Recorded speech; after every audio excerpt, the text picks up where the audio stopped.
days here. There we go. All right. So tonight, our program is about solar energy, how it's made, how it's funded, and I'm pleased to introduce our guest speaker, Toby Dubes.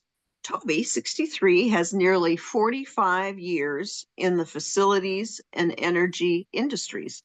She started in nuclear energy at Hanford Reservation in Richland, Washington, and at Crystal River number 3 in Crystal River, Florida. She held commercial real estate licenses in both California and Washington.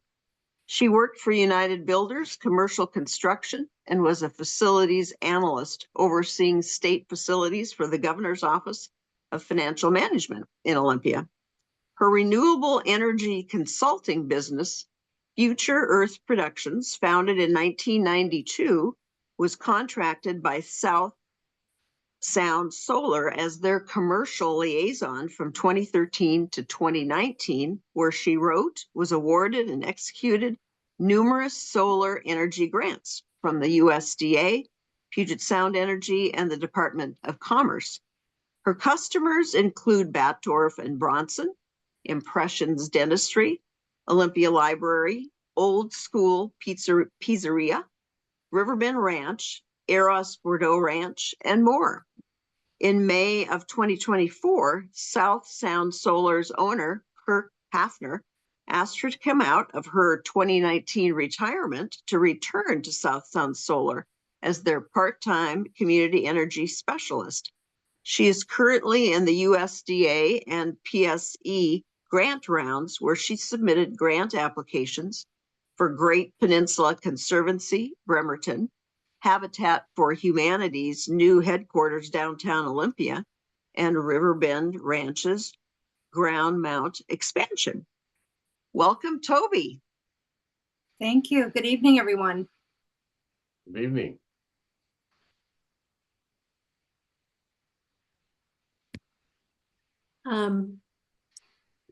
Toby, would you like me to share the screen now? Sure. Are you ready to start, or just? Yeah. Okay. I'm not, my main focus is on grant writing, so I'm not the greatest tech for your technical questions, but I can sure take anything that I can't answer and provide that for you if you like. That's great. So I guess we'll just start right in if we want to go to the next slide.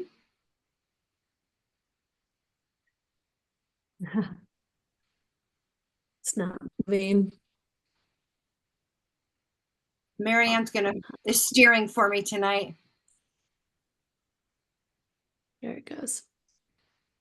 And that's the office number. And I know you'll be sharing this PowerPoint with your folks, so they'll have some contact information if they want further information. And then I put together a few things to show you some residential and some commercial. I don't work in the residential area, but I thought would be interesting for you to look at the difference between how those quotes are kind of put together.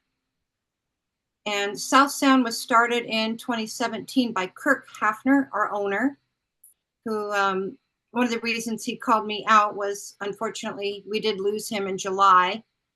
And he was the best well-known solar guy around Olympia. Some of you guys might have heard about him. He did a lot of solar 101s, free for the public, and spent so much time doing outreach and community education. And that photo there at the bottom is the top of our office out here in rural Olympia in the Northeast. You can do the next slide.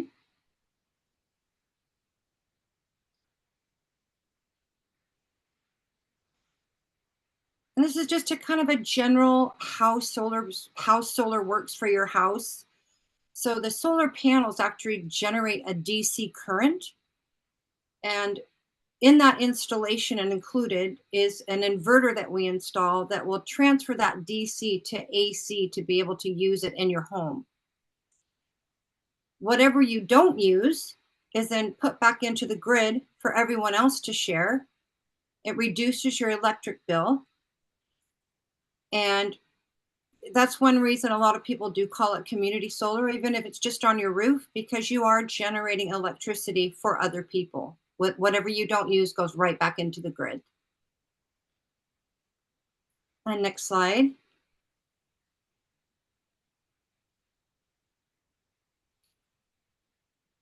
We have a lot of partnerships with local funding sources, but Generations Credit Union is one of our really close funding partners, and they will streamline on this link that you see here for easy solar loans. And something unusual that they do that a lot of other funding opportunities don't do is they will use your solar system as the collateral. Mhm. And they are located here in Olympia. And I just put, that's some information from their site and their contact information. And then that's the link there on the left for the solar loans that takes you to the part of their page where they do the analysis about how much energy you use and what would serve your purpose to either cover 100% of your solar or of your electrical use, or whatever percentage that you want to do based on your budget. And next slide.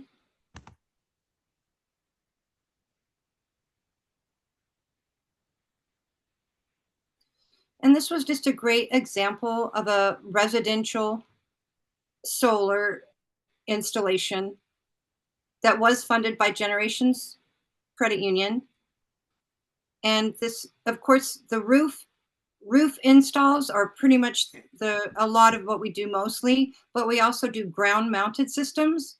So if your roof is old and you don't want to jeopardize that, we of course wouldn't put any solar on a roof that needed to be replaced in the next 5 years. And then there are ground mounting opportunities where they can put them on a pole and just put them anywhere in your yard that has plenty of sunlight. This is also a great example because it gets 100% sun. There's no shading, which is our enemy. So that's a good example. And the next slide I'm going to show is how we worked up the quote and what the benefits and how that actually works. So this one is just talking about the site available to the sun. As we just saw, it's 100%. And we're estimating those 22 panels, which are, I believe, are 400 watt, creates the 9240 estimated system production. And their energy consumption for that year is less than that. So they're actually producing a little more than they use by, we say, 101%. And then we always like to calculate how many 40 years out for the electric bill savings. And this is on every quote. And then the solar investment summary down below. So this particular install was $24,894. And right now we still were able to keep a 30% tax credit. And that's not a deduction, it's a credit. So you take your total tax liability, you can subtract this amount and you'll be taxed on the remainder. So it is real dollars. And then we are showing you your investment cost after the tax credit. And we recently in Washington State were able to continue to secure no sales tax on solar. And you can see the electric company there was PSC, which we use their per kilowatt hour 0.12 to calculate the consumption versus the production. And next slide.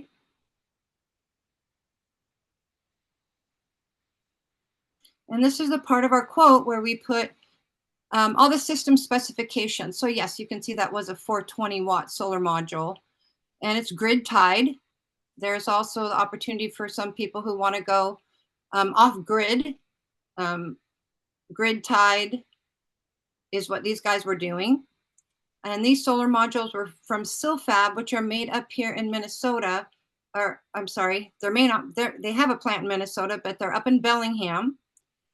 They used to be iTech solar module production, and Silfab bought them out over the last couple of years and now are making higher wattage modules.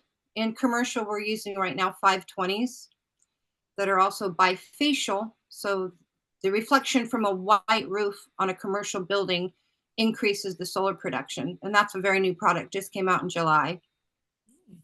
And so you can see there's 22 modules. The size is 9.24 kilowatts. It's a regular roof mount.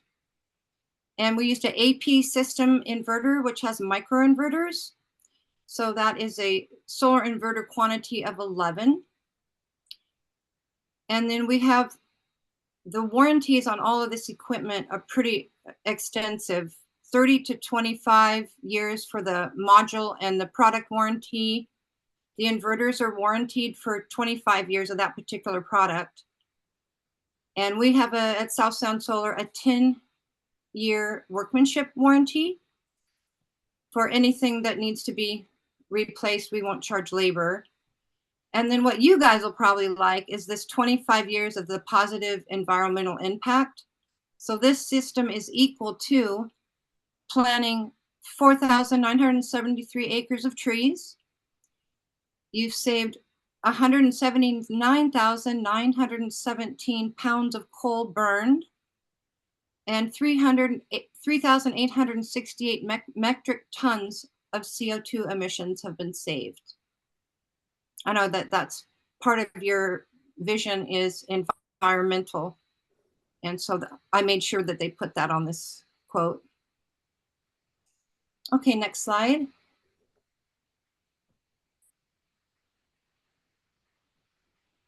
Now my forte, they call me the grant master, is getting grants for tribes, small businesses, and farms, and for nonprofits. So the USDA right now is offering a 50% grant for small businesses and farms, and that used to be 25%. And this last year, they were able to raise that to 50. So we have this shows that there's an end of this application window is September 30th, and they now have opened it up to doing it quarterly. So we have a new deadline of December 30th of 2024. And I don't know if any of you know McNamara's hub in DuPont, but they're going to get into that ground with me. What's a few of the installs that I've done that I was able to get a REAP grant for was Batdorf and Bronson and the Old School Pizzeria, Impressions Dentistry, and there's a much longer list. But unfortunately, and those were all here in Olympia. Unfortunately, Thurston County, as of this year, is no longer considered rural. So I'm working with people that are outside of the Thurston County boundaries at this time. And then Washington State of Commerce also offers a really special program it's called Solar for All funding. And it's designed to have funds available for people who typically were not able to put solar in. So single family homes that are income qualified, low income, community solar that does a lot of work joining up a neighborhood where you can all get solar together and save on the expense and reap their benefits. Multifamily buildings that are typically not eligible have become eligible under this special program of Commerce right now, and tribes. And Chehalis Tribe Community Center in Oakdale, California was recently awarded from one of our grants that will be doing that installation for them probably Q1 next year. Okay, we'll do next slide.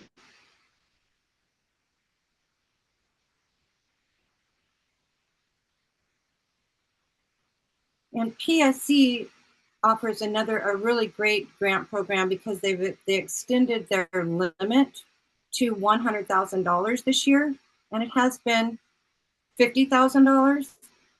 So this has been really powerful for a lot of small businesses in the community. Right now, I have Habitat for Humanity headquarters and the Great Peninsula Conservancy in this particular grant round. We just finished the PSE interviews for those applications, and we'll be hearing in December if they are going to be awarded. And I use the Great Pacific Peninsula Conservancy as an example for the commercial installs on the next page.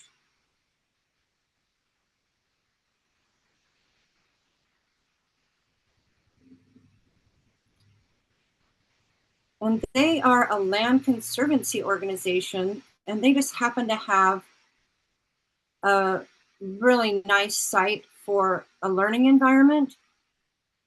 So you can see that little road that runs up to the right of their building. They have very little shading on one side, none on the solar.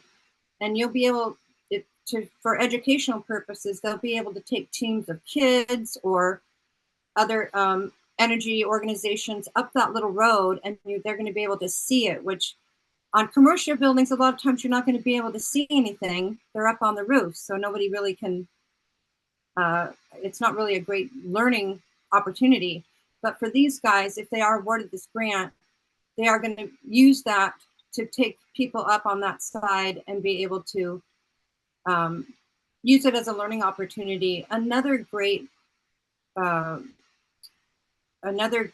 opportunity for these guys is, if you can see down on that far right bottom, there's a piece of equipment there, and that is where we're going to be able to put the inverters. So it's very easy access for anyone to go up and watch the monitoring, just watch how it is producing. And PSC was definitely interested in the educational portion of this particular building. And on the next slide, I'll just show you the quote that we did and how we itemized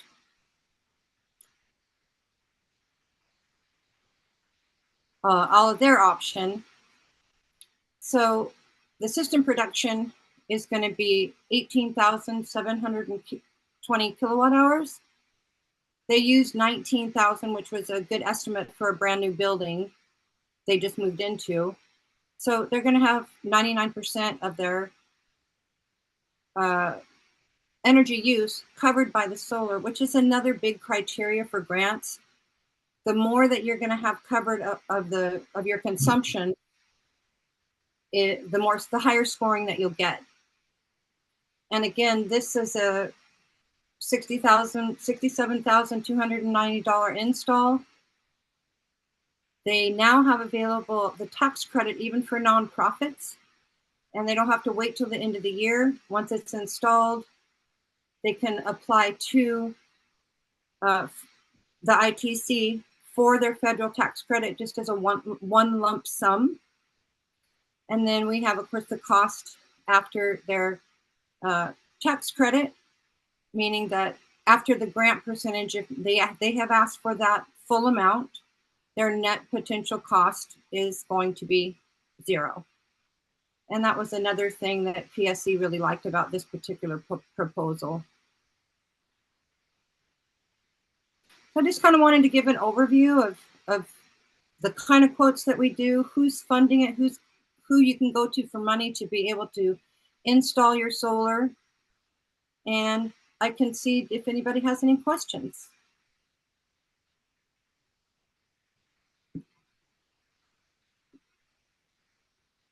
So maybe stop. Yeah, there we go. Great. Yes. Oh, you know what? Did I talk about did I see the last page? Was there one more page at the end? Ah, okay. Sorry. That was the rest of the summary for the solar, the amount of solar modules that were on that, which were 40. Do you want me to bring it back up? Yeah, let's look at that last back page. up. I'll just... All right. There it is.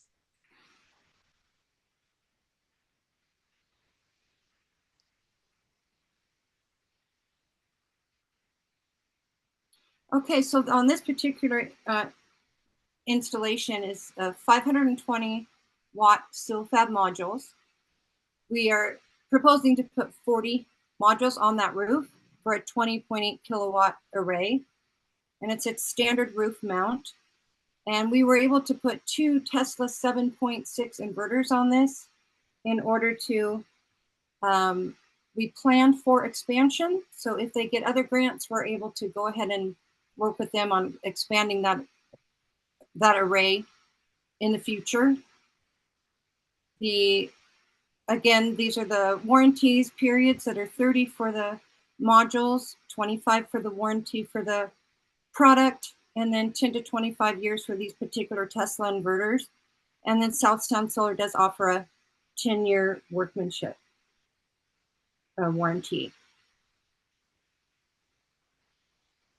So thanks, you guys. I can answer see if you have any questions.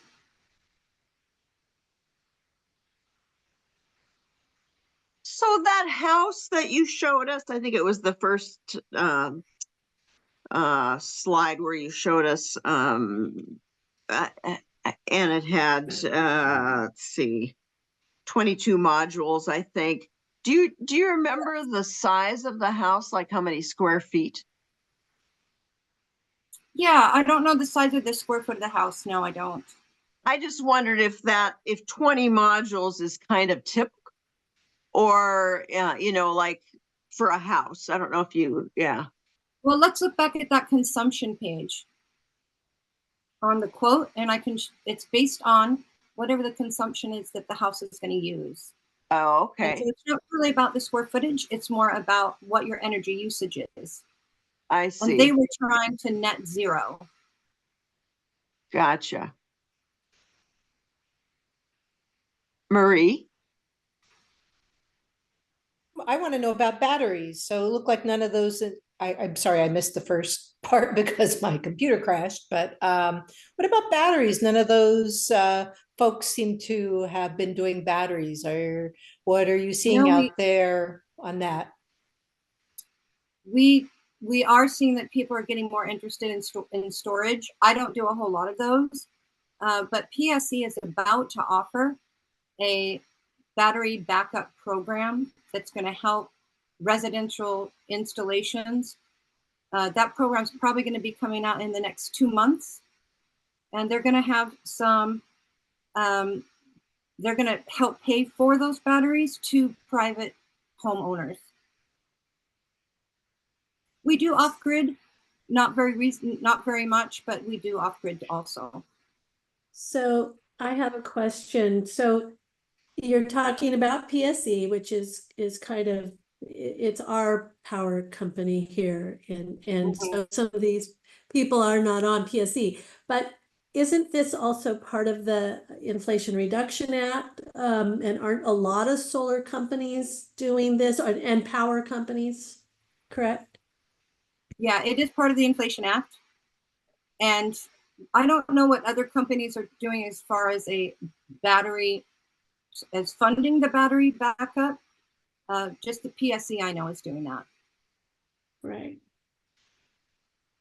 Is because of the Inflation Reduction Act, is that why some of the amounts increased in terms of the grants? I think there was a slide that showed that the amount of the grant was higher than it used to be. Was that because of the Inflation Reduction Act? It absolutely is. And especially with commerce, a lot of that funding is from the Inflation Act.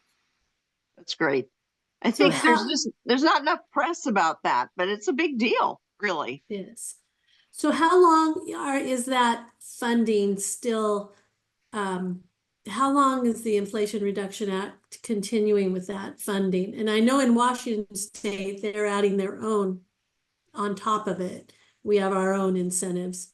But do you know? The USDA, their rural development grant, we know has now been extended through 2027. Oh, good. So funding will still be going for them until 2027 at 50%, not 25%. Right. Right. I'm surprised Thurston County isn't considered rural. I mean, I know. What? Yeah, what's with that? Do you know why? Just population. Population usually. Oh. Yeah. Oh, okay. Well, there's been a lot of growth into the outside of the city limits, into the Thurston County. I live in Thurston County instead of town water. So I guess that makes sense. Yeah, for many years I was able to use Thurston County as a lot of my clientele until this year. Do you know what the number is for the growth number is where they cap it? Because I mean, probably some of these people who do live in smaller communities might have more incentives than. Well, on their website, there's a mapping. So you can put your Oh. address in, find out immediately if you're eligible. Cool. Toby, I had a question. Most of the conversation that we've had tonight has been about retrofitting existing residential homes. And are there many programs or many communities actually adding, so not adding, but when they're building new housing units, especially we see so many of the single family, I mean, so many multi-family households, are very many or are there grant opportunities for those folks, for those developers that are creating brand new buildings? Yeah, we do work with new construction, and you can also get solar credits for green building. And one of our solar lead advisors works closely on the building code and just was able to increase some of those credits. That's a good question. The other kind of a follow-up is that, you know, and this is just speculation, I would ask for you to kind of give your opinion, but how long do you think before it will be that new construction that will just kind of be a standard thing that people do, that developers Well, do? and it works better for the customer, because if you're building for solar, we can work with you when the electrical's going in, and it does make it a little easier for us to work with the new construction too. I think it's coming fast and furious, and I don't have any numbers for you on that, but we know that we're working now with, I would say, 3 or 4 different new construction companies that are having us go in and work with them prior to them completing the building. I would think that it would be a big selling point for a lot of projects, not only economically, but for those of us who just like to be known as we're doing something to trying to make a difference. Yeah, we're promoting through the through a few local building organizations to try and convince them, if they're going to do solar, to try and let us help them build for solar. You need to hit up all the warehouses. Those guys have roofs that are, you know, made for solar. Well, right now, tribes is one of our biggest jobs. We're booked out to the end of the year between the Chehalis tribe and the Nisqually tribe that are all trying to go net zero. So we've noticed a real influx with opportunities with them over the last probably 18 months. That's great. So It I'm does feel- curious. Go ahead. ahead, Pete. Well, it does kind of feel with solar, maybe more than in any of the other kind of major climate change activities that are happening, that it's become more of a mainstream sort of thing and not just something that Pete and Connie decide that they want to do because they want to, you know, be in the avant-garde of sustainability. Is that an accurate assessment, or? Well, and it really does pencil. So it's a bottom line business decision if you're going to be able to save money on your electric bill, is right now what most people come to us for. We have not that our electric is not as expensive here as it is in some other places. But yeah.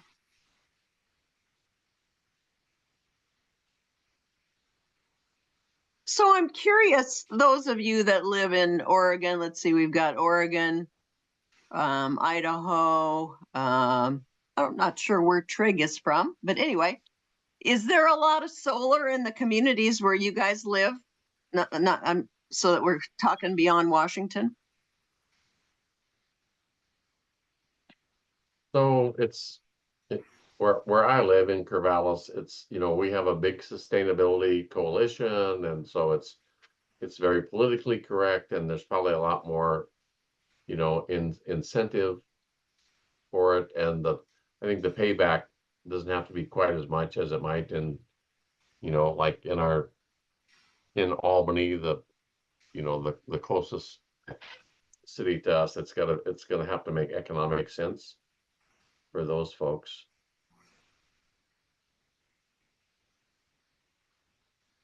Yes, Marie.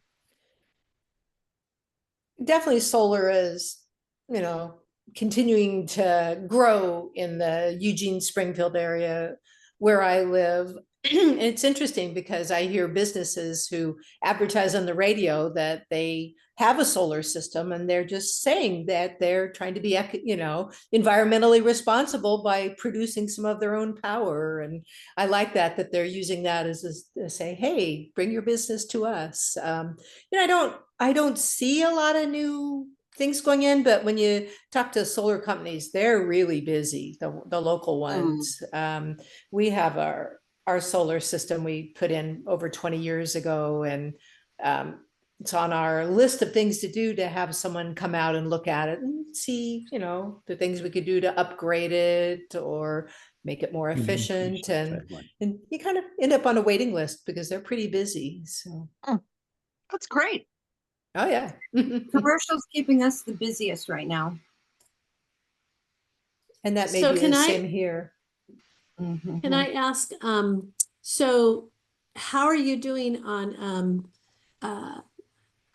sorry, technicians? Do you have a shortage of technicians, or is there a demand for solar technicians?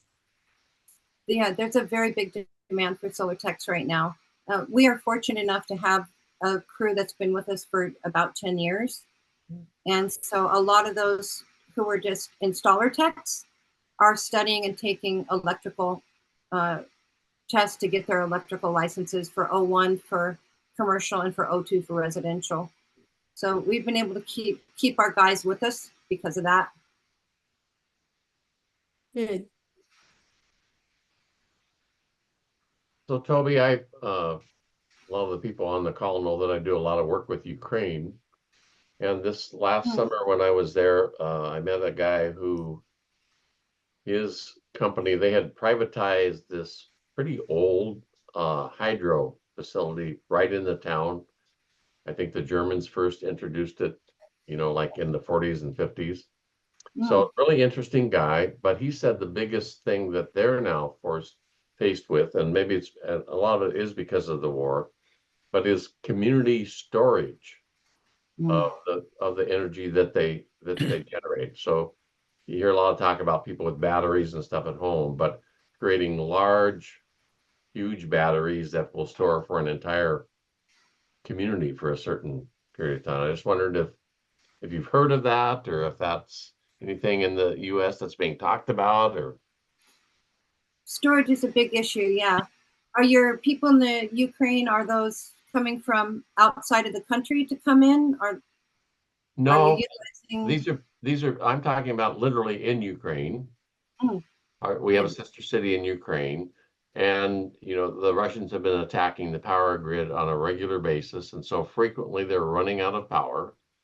And so this guy, who is he's a power entrepreneur essentially, you know, and they're saying we're creating all sorts of alternative power, but we don't really have a really efficient way to save that power so that we can use it when we need it from a community-wide standpoint, not just like, you know, obviously in the US, somebody asked about batteries, and you know, and so when there's a power outage, you've got, you know, some power backup through battery storage, but thinking about more of a community-wide storage. I just wondered if anybody is doing that in the US.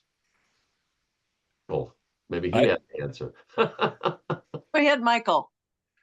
I've heard of car batteries that can be used for home storage stuff. Interesting. So again, this was not about individuals. This is about gigantic storage facilities so that the municipality has enough to last through a day or two of of the the Russians taking out their power grid for a day or two. And If they could disperse it, maybe they could keep more of it. It's something the utilities have been talking about for a long time and are planning to do for sure in the future. They're not quite there yet. Because a lot of places you have all this solar energy that, I'm thinking about places like Arizona. And so like if I'm in northern Arizona, it'd be nice to be able to keep this energy for use in the wintertime, for example. And that's the kind of thing that they're talking about. I was just curious if that's happening in the US at all. Yeah, I think it's a big discussion right now. I know PSC is very interested in creating a battery storage just for the utility. Yeah, it's big in the discussion list. Marie. Yeah, and mine's not a question as much as a sort of a discussion. Driving up to Portland last weekend, I was looking at one of the giant solar arrays that's off the freeway on what could otherwise be farmland. And so there's discussion about, should we be doing that, or should we be looking for every opportunity to cover parking lots, things that have a flat roof, instead of covering up green things? Right. Instead, really Absolutely. focus on opportunities for using space that's not otherwise used. So When carports already have the square footage that can be used. yeah. So like I said, it's more of a comment than a question. Just it something I've thought about and was reminded of again as I saw the giant solar array off I-5. That went, yeah, I see. I'm sure it's doing good things, but are there, is our government focusing on doing that in places where it's less environmentally impactful? Yeah, it's got the highest and best use of that land, Yeah. economically, but our company has just will always advocate for using the square footage that already exists. Yeah, I think that's great. well, I agree with Marie. It's the one thing that is, so the problem is that there are some bills that are going to hit at least Washington State regarding land use and solar. So we need to pay attention to that. It might even happen in Oregon, but I just think there needs to be more incentives. I really, Marie, you really hit on a hot topic. More incentives for businesses that have these open roofs and to get solar for the community on those, or parking lots, like you said. Yeah. So we don't want to lose our farmland. no. I We're agree. advocating for absolutely using the square footage that's already available. And SoFab that's in Bellingham has come out with, I don't think all of you were here when we were talking about the new modules that they've come out with in July that are 520 watts and they're bifacial. So with using a business, which many typically have white roofs, increases the production by reflection from the roof to the back of the panel as well. And that's pretty new technology. I've read some articles and I don't recall where it was, but I know that there are places where they're looking for ways of using the land underneath those solar arrays for growing things, like vegetables and those kinds of things. I don't remember what article I read, but just recently read that. So I mean that's good. But yeah, it would be best to just use the buildings that already exist, that's for sure. Are you aware, Toby, of any warehouses that do that have installed solar? No, I think it'd be hard to pass fire code because Oh. access is such a big issue on the roofs. Oh, So I have not heard about that. That's interesting though. I'd love to see anything you found on that Yeah. and how they're working with the fire department and permitting to allow that. Right. but it is square footage that could be used. So Yeah, Yeah. for sure. Toby, you talked a little bit about the rural development part of USDA. mhm. And when I worked with small business development centers in Oregon, oftentimes there was some, it's like one of the greatest secrets when it comes to grants for innovative things. And I'm just wondering if you've heard if there's a connection between RDA and this program and the Small Business Development Center network, or they're kind of just off each doing their own thing. Yeah, I don't know anything about a partnership that way, because the rural development grant that I work with is for small businesses and farms. So I think you have to make under $1 million in order to qualify to be that small business annually. And it's a little bit different for agriculture. But that's kind of my point, is that this is a perfect marriage Yeah, between small business development center networks and what they're doing. And they have another program that's called value added producer grant. I don't know if you're familiar with that, but it literally is one of the few US grants that will give money to business to do different things. And I used to work with them quite a bit, and I just wonder if at some level, is there a connection? Because it is yeah. I don't know of a partnership with them. It would sure make a lot of sense. yeah. Is there anybody who hasn't had a chance to ask a question that would like to, like Michael or Trig? I'm good. Where are you from, Michael? Bandon. Bandon. Okay. Yeah, Great. and whoever missed the PowerPoint presentation that you'll be receiving does have some more information on it as well. Terrific. Thank you. Yeah, we record these specifically for and people who didn't get a chance to join us tonight. I was late getting home from dinner. That's okay. So Connie, you always cause me a little bit of cognitive dissonance on these things. I can't remember when the exact date, but when we had the tree discussion, Yes.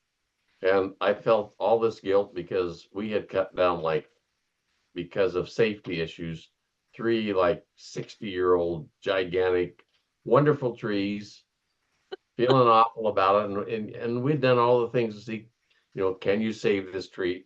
But now you're making me feel a little bit better, because now, before we couldn't do solar energy. It wouldn't work because all the trees were in the way, but now maybe we can. It's true. I know, that's one thing I was thinking of too, Toby. We actually had looked into solar with Kirk.